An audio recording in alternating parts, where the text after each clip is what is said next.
지역의 이슈를 전문가와 함께 분석해보는 시간 헬로 이슈토크의 김세진입니다. 오늘 함께해 주실 패널 두 분 소개합니다. 조재욱 경남대 정치외교학과 교수, 도시계획 전문가 유진상 창원대 건축학부 교수 나오셨습니다. 안녕하십니까? 네, 안녕하십니까? 네.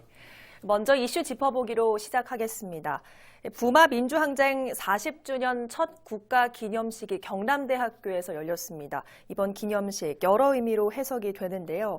자, 특히나 경남대에 재직 중이신 우리 조 교수님께서는 그날 행사 어떻게 보셨습니까? 그런데 제가 창원시로부터 초대장을 받았는데 뭐 기념식에 직접 참가는 하지 않았고 그 조 교수님들하고 좀 먼 발치에서 이제 행사를 쭉 지켜봤거든요. 네. 그러니까 올해부터 이제 부마항쟁이 국가기념 일로 이제 지정이 되었지 않습니까? 그래서 부마항쟁 40주년 기념일이 더욱더 좀 빛이 난 것 같고, 네. 특히 이번 행사는 이제 정부 주관으로 치러졌기 때문에 대통령을 비롯해 가지고 뭐 행자부 장관 등 많은 국무위원들이 참여도 했고, 네. 또 여야 국회의원들도 참여하셨고, 도내 자치단체장 그리고 시민사회 등 각계 각층이 한 3천여 명 정도가 이제 참석을 했다고 해요. 네. 그래서 행사가 더 빛이 나지 않았나 이렇게 생각이 들고, 그 부마항쟁의 시발이 이제 마산은 경남대학교가 시발이잖아요. 맞습니다. 그래서 제가 이제 경남대학교에 또 재직 중이다 보니까 더욱더 좀 감회가 새로운 것 같았는데, 뭐 여하튼 부마항쟁은 유신 독재 철폐를 이끈 하나의 주 동인으로 그 작용한 민주항쟁이지 않습니까? 네. 특히 이제 1960년 3.15 그 민주 정신을 계승받은 그런 항쟁이기 때문에 마산 시민들은 굉장히 여기에 대해서 이제 자부심을 많이 갖고 있는 게 사실이고, 맞습니다. 그러니까 그 부마항쟁이 유신 그 독재를 철폐시키는 직접적인 원인은 꼭 뭐라고 이야기는 할 수는 없지만은 그 유신 체제 내부 균열을 뭐 일으킨 하나의 동인으로 작동한 것은 그 부인할 수 없는 사실이거든요. 그런 네. 면에서 굉장히 높게 평가할 필요성이 있고, 특히 이제 부마항쟁 정신은 이후에 5.18이라든지 60항쟁으로 이어졌기 때문에 맞습니다. 그런 촉매적 역할을 했기 때문에 뭐 우리가 다시 한번 더 그 정신을 새겨가지고 재조사라든지 이런 기념 사업을 더 적극적으로 펼칠 필요성이 있다고 이렇게 생각하고 있습니다. 네. 또 이번 기념식은 전남도청에서도 이원 생중계를 통해서 기념식을 함께 하기도 했습니다. 광주가 고향이신 우리 유 교수님께서는 더 특별하게 다가왔을 것 같아요. 제 고향 창원이라고 해주시기 바랍니다. 창원에서 16년 살았는데요. 제가 지금 사실 누구보다도 부마 그 항쟁일이 국가 기념일이 되기를 바란 사람 중에 한 명입니다. 왜냐하면 네. 제가 이제 어려서부터 광주에서 5.18 민주항쟁 기념일이 국가 지정일로 지정되는 그 과정들을 쭉 봐오면서 네.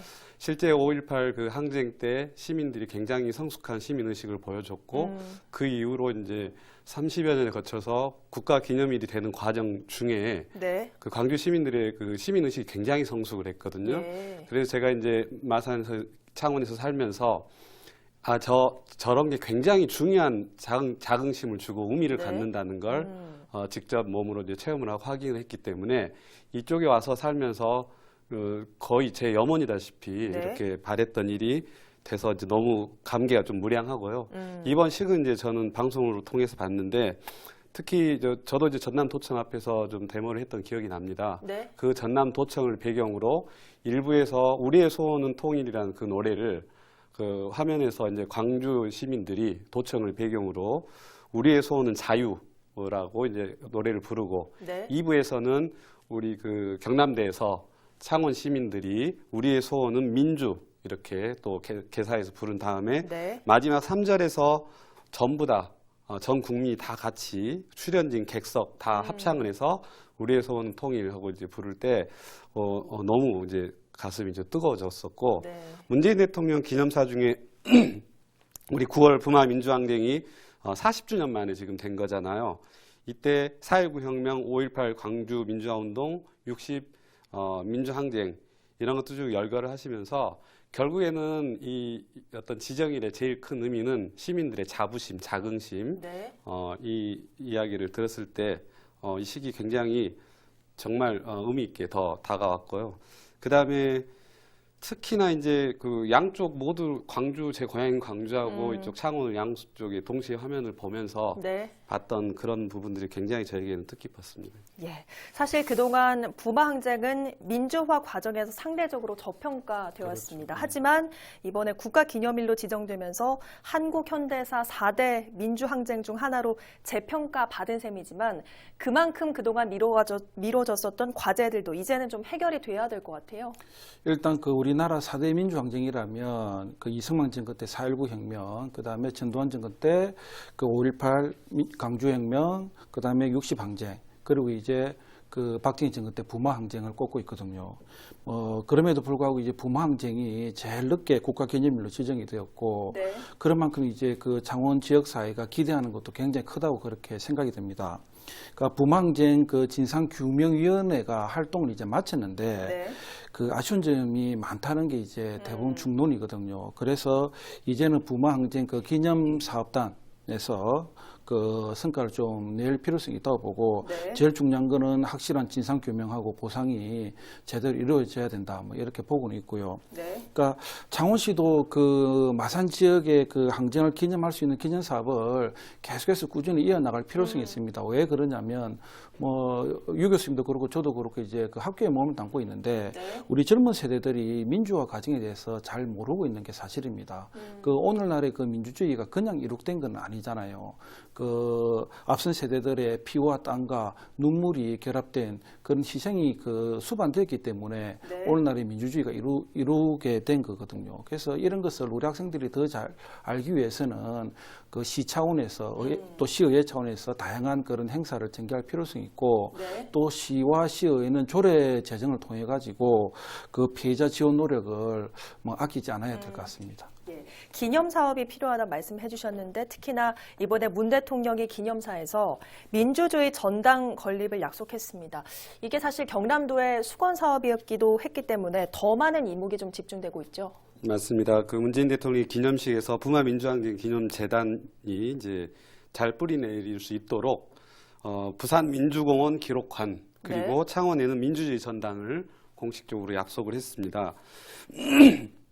사실 민주주의 전당은 문재인 대통령이 이렇게 언급하기 전에 이미 김경수 지사와 허성무 시장이 작년 6월에 김주열 열사 돌아가신 그 자리에서 서로 합의를 하고 약속을 했던 부분입니다. 그래서 자체 재원으로 창원시에서 304억 원을 들여서 이미 용역을 착수한 상태인데요. 네. 여기서 분명히 짚고 넘어가야 될 게 창원 민주주의 전당의 성격과 이상입니다.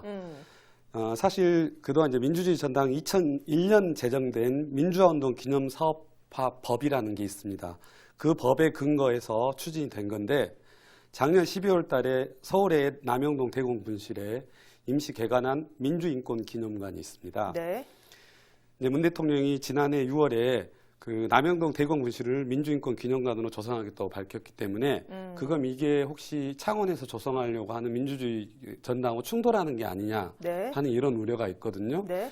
이 우려가 불식되고 명실공히 서울에 하나, 광주에 하나, 또 우리 경상도 쪽 창원에 하나 이렇게 민주전당 3개가 삼각축을 이루려면 뭐가 꼭 확인이 돼야 되냐면 네. 좀 전에 제가 말씀드린 민주화운동 기념관 건립 조항, 민주화운동 기념사업법에 있는 네. 그 건립 조항에 근거한 그 근거를 가지고 우리 대통령께서 말씀을 하신 건지 아니면 별건으로 이야기를 한 건지가 중요합니다. 네. 만약에 그 법에 의해서 근거해서 민주주의 전당이 설립이 된다면 창원시 재원을 들이지 않고 네. 국가 재원으로 그 민주주의 전당을 건립을 할 수가 있고 그 다음에 위상도 훨씬 높아집니다. 네. 그러면 창원시는 그 300억 예산을 교육 프로그램이나 자체 프로그램 개발하고 돌리는데 훨씬 더 집중할 수 있게 되죠. 그래서 네. 그걸 이제 정확히 따져보고 차제 이제 뭐 로비도 좀 필요하고 하겠죠. 네. 정확히 그 법에 근거한 전당이 들어왔으면 좋겠습니다. 네, 알겠습니다. 자, 이어서 본 주제로 들어가 보겠습니다. 오랜 기간 연기됐던 진해 집트랙이 24일 개장식을 거쳐 25일부터 정식 개장하기로 결정이 됐습니다. 하지만 이번에는 인근 마을 주민들의 요구로 또 한 번 넘어야 할 산을 만났는데요. 진해 집트랙의 순조로운 출발을 위한 시와 업체, 주민의 합리적인 소통법은 무엇인지 오늘 헬로 이스토크에서 고민해 보겠습니다. 자, 얼마 전까지만 하더라도 개장이 좀 불투명하다라고 알려졌었는데 갑자기 개장 결정이 났습니다. 이 결정 과정은 어땠습니까? 뭐 너무 많은 일들이 있었죠. 네. 지금 우선 뭐 제가 방송에서도 제 토론할 때만 해도 한 3번 다룬 것 같은데요. 그래도 못 들으신 분이 있을 수 있으니까 이 진해 찝트랩이 뭐냐면 진해 해양공원에서 음지도와 소쿠리 섬을 연결하는 1.4km짜리 네. 줄을 타고 맨몸으로 이렇게 그 줄을 타고 활강을 합니다. 그래서 그 진해 타워 있는 쪽에서 소쿠리 섬이라는 곳에서 내려서 돌아올 때는 제트보트를 타고 이렇게 다시 돌아오는 일종의 이제 체험 놀이 시설인데 네. 민간업자가 자금을 모아서 사유지에다가 활강 시설을 만들고 창원시에서 이제 나중에 그걸 기부 체납하고 본인들은 20년 동안 이윤을 이제 회수해가는 그리고 이제 이익을 남기는 구조인데 이게 이제 시유지에서 기부 체납 시설 사용료 운영 수익 일부를 이렇게 네. 민간업자가 이렇게 내야 되는데 올해 3월 말에 개장 예정이었는데 안전 문제, 제트보트를 봤더니 여객선 업에 미등록돼 있는 거예요. 그리고 그 앞이 그 잠수기 작업선이랑 이런 어선들이 굉장히 많이 다니는 곳인데 예. 그게 확실히 안전 문제가 해결이 안 됐다 그래서 한번 연기를 했어요. 그리고 그 이후에도 한 서너 번 연기를 했고 그 이전에도 연기를 한 경험이 있거든요. 네. 제 기억으로는 다 해서 한 7번 정도 연기를 예. 했는데 가장 큰 연기 사유 중에 하나가 원래 높이가 60m였는데 네. 해군에서 이거 군함 통과할 때 적어도 99m는 돼야지 안전이 확보가 된다 하면서 추가 공사비가 발생을 한 겁니다. 네. 그래서 이제 최근에 6월 말경인가 최종 이제 사용 승인을 받았는데 그때도 한번 또 그 여러 가지 안전 점검 미흡하다고 그래서 연기를 한번 한 적이 있습니다. 이제 결국에는 창원 그 찝트랙이 이제는 그 25일 날, 네. 24일 시가고 25일 날 개장하게 됐는데 지금 창원시로부터 6월 20일 준공검사를 이제 받았어요. 네. 2017년 착공부터 지금까지 제 기억으로는 7번 개장 연기를 한 진기록을 수립한 장소입니다. 네, 정말 우여곡절 끝에 개장이 결정이 됐는데요. 자, 최근 이슈토크에서 지역구 의원인 창원시의회 김상영 의원이 신뢰가 깨졌기 때문에 발생한 문제다, 이런 지적을 좀 한 바가 있거든요. 말씀처럼 이 창원시와 시행사 간 잡음은 여전히 좀 논란의 여지가 있는 것 같아요. 일단 이제 앞서 우리 유 교수님께서 잠시 언급을 해주셨는데 이 견해차가 생긴 이유는 시행사 측에서 이런 식으로 운영을 하다가는 적자를 면하기 어렵다, 이렇게 이제 계속 이야기를 하고 있고, 창원시는 무슨 소리냐 한번 좀 더 지켜보고 1년 네. 동안에 우리가 쭉 한번 보고 과정을 보고 그때 다시 논의하면 된다, 이렇게 이야기를 하고 있어요. 네. 어떤 내용이냐면 예상보다 공사비도 더 많이 들었고, 그 다음에 기부 체납을 했기 때문에 임대료도 또 창원시에 내야 되고, 그 다음 일정 부분 이제 입장객이 넘어서면 창원시에게 또 수익금을 배분을 해야 된다고 합니다. 그러니까 지금 8만 명이 넘어가면 수익금을 이제 3% 정도 이제 다시 창원시에 배분을 해야 되기 때문에 네. 이런 거 저런 거 다 따지면 남는 게 없다는 거죠. 그러면 이렇게 되면 회사가 자체 경영에 어려움이 빠질 가능성이 높고, 그렇기 때문에 재협상을 하자, 이렇게 지금 이야기를 하고 있는 거고, 반면에 창원시는 기존 협약대로 1년간 운영해보고 재협상을 해도 충분하다, 이렇게 이야기를 하고 있습니다. 네. 그래서 시행사가 좀 너무 성급하게 판단하고 있지 않느냐, 이렇게 주장을 하고 있고, 1년간 운영을 해보고 조정하면 된다, 이렇게 맞서고 있기 때문에, 그래서 지금 이 개장이 좀 딜레이 된 게 사실이고, 그러나 가장 큰 문제는 뭐냐면 이제 개장이 미뤄지면서 시행사 측은 이제 개장 첫기였던 여름 성수기를 놓쳐버렸어요. 네. 좀 있으면 이제 찬바람이 계속 불고 맞습니다. 겨울로 접어드는데 이 찬바람 맞으면서 찝트랙을 탈 사람이 과연 몇 명이 될까, 이런 걸 고민해 보면 올해부터 이제 벌써 적자를 면하기는 좀 어려운 구조가 아닌가, 이렇게 예. 예상도 해볼 수 있을 것 같습니다. 그러네요. 자, 어쨌든 과정상 문제는 있었지만 개장이 결정이 됐습니다. 그렇지만 쉽지 않아 보이는 게 주민들의 반발 때문인데, 인근 명동마을 주민들이 개장에 반대하고 나섰는데 사실 이게 시행사와 창원시의 이 논란을 빚을 당시에도 계속 진행이 돼 있었다면서요? 맞습니다. 시청자분들 보시기에 저렇게 좋은 걸 시에서 해주는데 왜 주민들이 반대하지, 이렇게 의아해하실 수 있어요. 근데 지금 주민들의 요구 조건은 뭐냐면, 지금 이게 공사 때부터 관광객들이 엄청 몰릴 거기 때문에 여기에 대비해서 동서로 해양공원을 이동하는 그 마을 앞 도로를 확장을 해달라는 거 하나하고, 네. 적어도 한 400여 대 주차장이 더 필요하니까 주차장을 먼저 선시공해주지 않으면 이거 우리는 공사를 반대하겠다. 네. 그리고 또 하나가 하수 종말 처리장. 관광객들이 오면 하수 처리량이 굉장히 늘어날 거 아니에요. 그 용량을 이제 늘려달라는 크게 이제 세 가지 요구고 뭐 하나 더 추가하면 화장실 해달라. 네. 근데 지난 3월 주민 설명회 때부터 한 8가지 조건을 계속 요구를 했습니다. 예. 근데 이제 좀 뭐 이게 쉽지가 않은 게 이미 전체 청사진이 다 나왔고 추진을 해버렸는데 추가 사업비를 확보하고 땅을 뭐 마련해서 뭔가를 해야 되는 일이잖아요. 네. 이게 이제 창원시에서는 이게 쉽지 않은 일이고 현재 창원시 입장에서는 지금 3월이면 벌써 수개월이 지났는데 그 중에 딱 하나 하수 관로 정비해서 하수 종말 처리장으로 보내는 작업 중에 있다. 요거 정도만 말해주고 다른 데 대한 확답을 못 해주고 있는 상태입니다. 그러니까 주민들이 자체적으로 일방 통행을 해서 이제 만들고 있고 그 마을 그 앞길을 일방 통행을 만들었어요. 네. 너무나 막히니까. 그리고 일부 거기가 이제 그 명동이라는 지역이 낚시하는 분들이 거기 가서 차를 대놓고 또 명동 주민들이 낚싯배를 타고 낚시를 하러 갑니다. 네. 그렇기 때문에 주차장이 부족하면 당연히 그분들이 이제 피해를 직접 입게 돼 있어요. 그리고 어민들도 뭐 일부 피해를 입고 그래서 주민들 지금 9월부터 집회 신고해 놓은 상태고 네. 그 개장하면 집회하겠다 하고 지금 엄포를 놓고 있는 상황입니다. 예, 좀 듣기에는 주민들의 요구가 이미 조금 늦은 바가 있다라는 말씀으로 들리는데 그러면 주민들의 요구, 주차장 설치와 도로 확장은 좀 받아들여질 가능성이 좀 낮다고 보시는 겁니까? 아닙니다.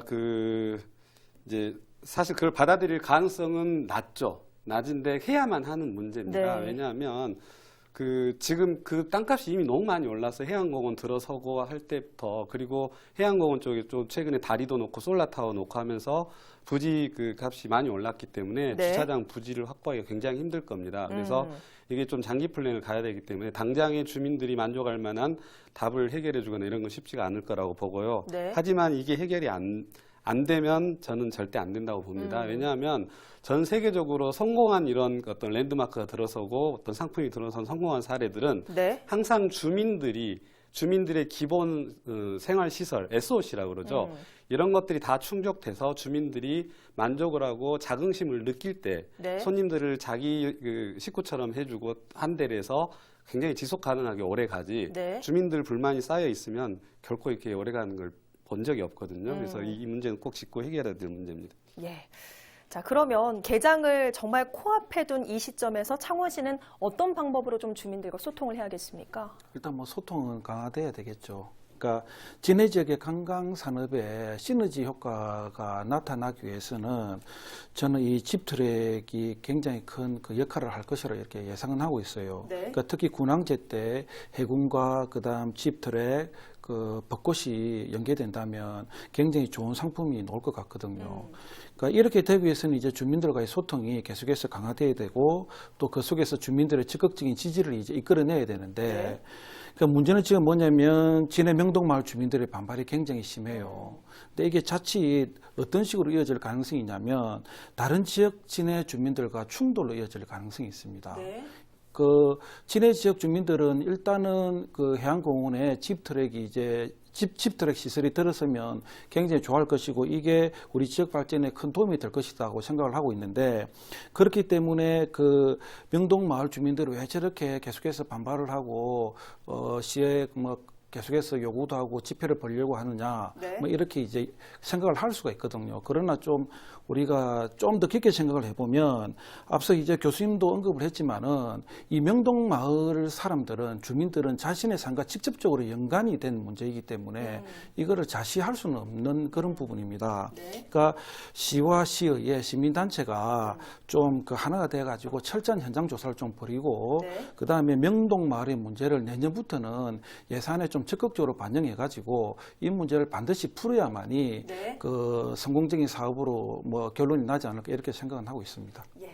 자, 주민들의 문제가 정말 충분히 해결되지 않은 만큼 운영 과정에서도 좀 책임과 의무를 가졌으면 좋겠습니다. 창원 진해의 작은 어촌마을은 변화의 기로에서 창원시의 합리적인 대책을 요구하고 있습니다. 이번 잡음에서 볼 때 지자체의 소통과 행정만큼 중요한 건 주민들 역시 지자체 행정에 장기적인 안목으로 배려하는 자세도 필요합니다. 오늘 헬로이스토크 여기서 마칩니다. 고맙습니다.